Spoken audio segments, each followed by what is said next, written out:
Donc oui, effectivement, nous ne voyons pas très bien la grille, mais bientôt le livre du prof sera disponible en ligne. On va commencer à le mettre en ligne et puis normalement en version imprimée au plus tard dans les bacs en août, mais vous allez déjà avoir les versions en ligne d'ici la mi-juillet au plus tard. Donc on va mettre ça progressivement en ligne, chapitre par chapitre, les corriger, les scripts et les mises en œuvre.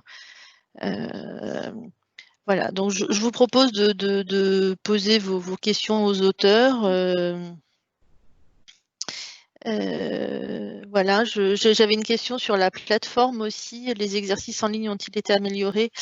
Alors, en première, nous n'avions pas d'exercice en ligne, c'est le niveau seconde et nous n'en avons pas fait pour le niveau terminal. On estime que c'était en seconde qu'ils avaient besoin de se remettre un peu à niveau parce que vous constatez tous qu'il y a une certaine hétérogénéité en fonction des différents collèges dont arrivent les élèves que vous accueillez au lycée. Et voilà, et peut-être qu'on déclinera sur première et terminale, mais pour l'instant, ce n'est pas le cas. Donc, je vous invite à poser vos questions et à voir. Donc, soit vous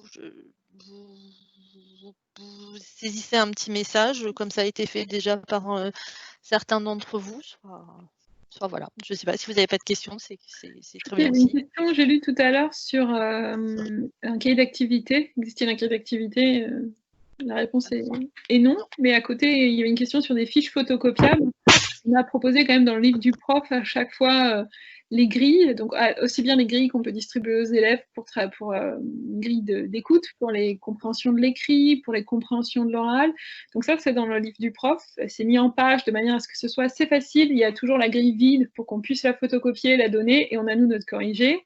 Et dans le livre du prof aussi, vous avez parfois des petits exercices supplémentaires qui peuvent être proposés, donc un petit exercice de lexique, ou bien parfois une activité en plus, voilà. Donc dans le livre du professeur, quand même, c'est une version quand même qui est agrémentée et qui est quand même riche. C'est pas juste les corriger, hein. On a aussi vraiment dans les parcours essayé de vous donner tout clé en main avec des choses qui étaient photocopiables et utilisables directement. Et voilà, je vois Doris qui écrit, c'est difficile de tout faire par écrit. Je comprends pas ce que vous voulez dire, Doris. Voilà, je vous réponds pas. Bah ouais, ici je pose toutes mes questions par écrit, je passe mon temps à écrire et puis j'écoute plus ce qu'on me dit. Ah, d'accord. C'est ça que je veux dire. Pardon. Oui, posez-les. Je suis pas forcément multitâche. Allez-y, alors à l'oral, puisque pour l'instant. Mais voilà. Bon, je risque de poser des questions qui intéressent peut-être pas forcément tout le monde. Moi, je viens de Suisse, donc je n'ai pas du tout, si vous voulez, j'ai pas un bac à faire passer comme vous, mais je trouve extrêmement intéressant comment vous présentez les exercices. Je viens de Genève. Attendez, je sais pas, je trouve gênant que vous me voyez pas. Enfin, voilà, ça c'est ma tête, si jamais. Donc à Genève, donc où je travaille, donc le CECR a été refusé catégoriquement, donc ils veulent pas entrer en matière et je trouve ça très dommage. Moi-même, j'ai fait une formation d'une dizaine de jours là-dedans, donc voilà, bref. Donc je trouve très bien cette progression. Donc moi, je suis obligée d'utiliser d'abord des lectures pour la matu, comme on appelle le bac chez nous, et je trouve bien quand même qu'ils puissent avoir accès à justement tout ce que vous donnez comme et des grilles de correction et aussi les opportunités de faire de l'oral. Enfin voilà, donc ça m'intéresse beaucoup. Donc la question que je veux poser, c'est d'abord le livre du maître que je ne connais pas. Donc j'ai juste le Van der Loos première que j'ai acheté. Est-ce que là, vous proposez aussi des tests? Non. Non, dans le livre du professeur en terminale, enfin en première, celui que vous avez, ce qu'on vous propose, c'est d'évaluer vos élèves dans toutes les activités langagières. On vous propose des grilles d'évaluation avec des points, enfin, etc., très classiques, hein, adaptés au niveau du CECRL, avec des critères évidemment qui sont en lien avec l'activité qu'on vous propose d'évaluer. Mais on ne vous propose pas de tests supplémentaires, si c'est ça que vous voulez dire. On ne vous propose pas d'éléments supplémentaires de tests. Donc, le bac que vous proposez là, c'est donc un exercice que l'élève forcément va voir vu que c'est dans son bouquin. C'est vraiment une auto-évaluation qui doit se faire. Ah non, non, ça vous pouvez le faire en évaluation. D'expérience, moi, puisque j'enseigne, l'élève a le manuel, mais il prend pas toujours la peine d'aller regarder la fin du chapitre et de feuilleter les pages. Donc j'avoue que, enfin, bon, non, moi, c'est des choses que parfois, que je vais utiliser pour les évaluations, hein, parce que sur ça, ils sont bien, c'est qu'ils n'ont pas pris le temps de tout regarder quand même. Ouais, je vois qu'ils sont pareils chez vous, alors c'est pas. Oui. Est-ce que j'ose encore poser une question? Je ne vais pas monopoliser. Non. Oui, allez-y. Ok, donc, ah oui, vous marquez bac 2021, donc ça veut dire que l'année prochaine, il y aura un autre livre encore? Enfin, vous allez renouveler par bac ou est-ce que c'est bac 2021, c'est une expression? C'est la première année où on aura les épreuves de bac pour les terminales, c'est pour ça qu'on a mis ça. D'accord, mais donc le concours ne va pas être renouvelé chaque fois? Non, c'est pour la perspective du bac, la première session 2021. En fait, c'est le programme, parce qu'en fait, quand on affiche, quand on a un manuel, on affiche l'année du programme auquel il correspond. Donc, pour que les professeurs savent que c'est le bac tel qu'il a été, c'est les textes du bac 2021. Voilà. Alors, ça veut dire que vous devez reproduire un autre livre pour le bac 2022? Non. Le bac 2022. L'année de la réforme, de la mise en œuvre de la réforme, si vous voulez. Ah ouais, ok, désolé. Le bac 2022, c'est les mêmes textes que 2021. C'est-à-dire qu'on fera un prochain livre quand un prochain ministre décidera de la prochaine réforme du bac. Mais bienvenue au club. Bon, je vois que chez nous, c'est pareil. Bon, voilà, ok, d'accord. Est-ce que j'ose encore poser une question? Sinon, vous dites, hein, si quelqu'un veut poser une question. Allez-y. Alors, je voulais encore juste savoir au niveau de la grammaire. Alors, je sais qu'à Genève, il y a des longues discussions sur qu'est-ce qui passe en allemand ou pas. De temps en temps, on se rend compte que c'est des fois assez obsolète, qu'on ne s'exprime plus comme on voudrait enseigner l'allemand, n'est-ce pas? Donc, par exemple, chez nous, il y a le discours indirect qui est donc le K1, mais vraiment de façon vieillotte qui est encore enseigné. Moi, je me bats un peu là contre, mais est-ce que, par exemple, le K1 apparaît dans le discours indirect chez vous dans un des livres? Non, je pense pas. Non. Parce qu'on a ici. La question s'est posée à un moment, je ne sais pas si tu te souviens, Elisabeth, parce que moi, je l'avais intégré dans un des chapitres, je me souviens. C'était sur. Ah ben oui, mais ça a changé parce que c'était sur un texte dont on n'a plus les droits. Donc, voilà. Et en fait, on s'est rendu compte qu'il y avait des choses qu'il y avait d'autres choses qu'il y avait d'autres priorités, parce que les élèves arrivant en terminale butent encore. Moi, j'ai des élèves en post-bac qui butent encore sur des conjugaisons au présent. Donc, Voilà, malheureusement, je crois qu'on a préféré se centrer sur vraiment les choses de base on est enseignant et on le voit, hein, la place du verbe, le verbe en deuxième position, c'est des choses qui reviennent souvent. Ils ont rarement fait d'erreur sur le subjonctif 1.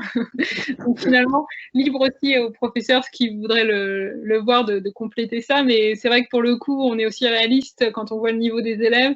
On a des classes quand même, moi j'ai une section européenne où ils ont vraiment un niveau qui est vraiment très solide, mais j'ai aussi toutes les autres classes en LV2 où on a quand même des niveaux qui sont très modestes. Donc je crois qu'on est aussi face à une réalité plutôt de consolidation des bases. Hein. Ah oui, d'accord. Alors par contre, ça ne veut pas dire ça ne veut pas dire qu'il n'y aura pas, par exemple, le subjonctif 1 qui se balade dans un texte. Hein. Oui, bien sûr. Dans ce cas-là, si on a des très bons élèves avec qui on peut l'aborder et qu'on se retrouve avec un texte avec plein de subjonctifs 1 et qu'il y a des élèves qui le repèrent, parce que moi je sais que certains de mes élèves ne repèrent pas, ça les erhaben ne leur pose aucun problème. Donc voilà. Ouais, je vois que c'est pareil. On est même. J'attire votre attention sur le fait que nous avons un précis grammatical à la fin du manuel qui est extrêmement complet. Et là, bien sûr, il se trouve le subjonctif 1 dedans. Hein. On a explicité et les emplois et la formation. Donc voilà, vous avez au moins tout l'appareil didactique de morphosyntaxe qui se retrouve à la fin de l'ouvrage, mais pas dans le manuel de terminale sous forme de points de grammaire liés à un chapitre. Voilà. J'aurais encore une question, excusez-moi. Je trouve assez intéressant le gap qu'il y a entre les exigences ou les propositions d'exercice que vous faites en niveau A2, par exemple, ou A1. Et par contre, je trouve que le contenu est beaucoup plus difficile. Le vocabulaire que vous proposez est un vocabulaire, je trouve, très B1, B2, C1 presque par moment. Alors, je sais qu'avec ça, vous allez proposer aux élèves comment comprendre, hein, et puis effectivement, on sait quels sont les niveaux qu'ils ont, mais je trouve moi, je trouve très intéressant. Donc, se dire que moi, j'utilise ça avec mes élèves plus âgés, mais ceux à qui on demanderait d'avoir vraiment un niveau A2, par exemple, j'aurais des hésitations au niveau du VOC. Donc, si je vous dis ça, c'est quel est votre choix de mots, en fait? Sur quoi est-ce que vous êtes basé? Vous parlez du lexique ou vous parlez de… Non, des exercices, des textes que vous proposez, par exemple. Dans les activités, parce que, alors, concernant certaines consignes, c'est ça? Non, mais par exemple, dans le Vandalus première, maintenant, je sais Ouais. votre texte, mais enfin, là, j'ai fait un exercice avec mes élèves sur Die Welt. Oui, je connais ça. Oui. En fait, on a aussi à cœur de proposer des supports de différents niveaux. Comme je viens de vous le dire, moi j'enseigne aussi bien en terminale section européenne où j'ai fait ce chapitre et il a très bien marché et ça posait pas de problème parce que, alors on n'est pas une majorité dans ce cas-là, mais il y a aussi un public pour ça et je suis contente d'avoir pu utiliser ce texte-là. Mais après, je l'ai pas utilisé, j'ai pas fait ce chapitre avec mes LV2 parce que le poème de Hölderlin, non, ça va pas être possible en fait. Voilà, j'ai fait d'autres chapitres, j'ai travaillé avec eux sur la série Dark, mais j'ai pas fait ces activités-là. Après, on vous propose aussi beaucoup de chapitres, on sait que vous pouvez pas faire ces 12 chapitres pendant l'année, et on a vraiment à cœur de vous dire, prenez ce qui vous plaît, et puis laissez ce qui pourra pas correspondre ou ce qui vous plairait pas. Donc c'est vrai qu'on a des textes, et déjà les textes littéraires, c'est difficile de trouver des textes accessibles, et donc là c'est vrai que c'est pas pour tous les élèves, on en a conscience. Parce que j'essaie un tout petit peu de faire la pub de votre livre, donc de Vandalust auprès de mes collègues. Bien. Je trouve de la résistance parce qu'il y en a qui voudraient encore utiliser le K1 sous toutes les formes non würde pour dire. Donc on a encore vraiment de la résistance. On a envie de dire vivez dans votre époque peut-être, mais c'est vrai que là, moi, j'y vois vraiment un complément à notre enseignement qui me plaît beaucoup, quoi. Donc voilà. Je crois que maintenant je vais me taire, que ça je laisse la place aux autres aussi. Non, mais ils ont de la chance, vos collègues, si leur priorité c'est le K1. Après, ils ne savent pas parler l'allemand, les élèves, ils râlent en disant on a fait 7 ans d'allemand et on ne sait pas commander une bière. Donc, c'est dommage. Oui, mais pour revenir sur la c'est dommage parce que c'est facile. Surtout pour la bière, c'est sûr. Pratique de faire avoir une bonne bière. Et puis à Peter, ouais. Pour revenir sur la difficulté des textes, c'est vrai qu'on est toujours, on est pris entre deux, on est un peu pris dans les taux parce qu'on nous demande d'avoir des textes authentiques. Sauf que tout ce qui est authentique, si on veut vraiment… quand c'est authentique, c'est un niveau C1 en gros. Alors après, comment on va définir le niveau? C'est dans la consigne. C'est-à-dire que dans un texte, si on demande un repérage vo, ver, vas, vi, par exemple, ou varum, on va dire que l'élève de niveau A2 pourrait au moins faire ce repérage. Bon, ce serait une consigne de niveau A2. Mais c'est toujours le problème, c'est que quand on a de l'authentique, l'authentique, il n'est pas de niveau A2. Quoi.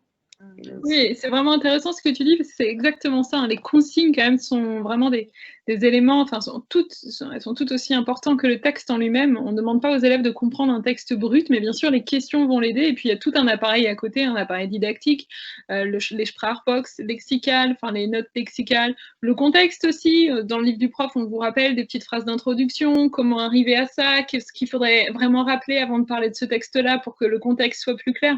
Donc, on a aussi conscience de ça et on a essayé de lever les entraves qui pourraient un petit peu gêner les élèves ou être un peu dur. Mais bon, les textes, comme tu disais, des textes, c'est difficile de trouver des textes d'un niveau A1. J'ai des collègues qui enseignent des livres tels que Das Doppelte Lötchen de Kessner en disant c'est un livre d'enfant, donc ils doivent comprendre. Puis j'ai envie de dire, c'est peut-être d'enfant allemand, quoi. Germanophone, oui. On se heurte à ce genre de problème. Pour moi, qu'ils puissent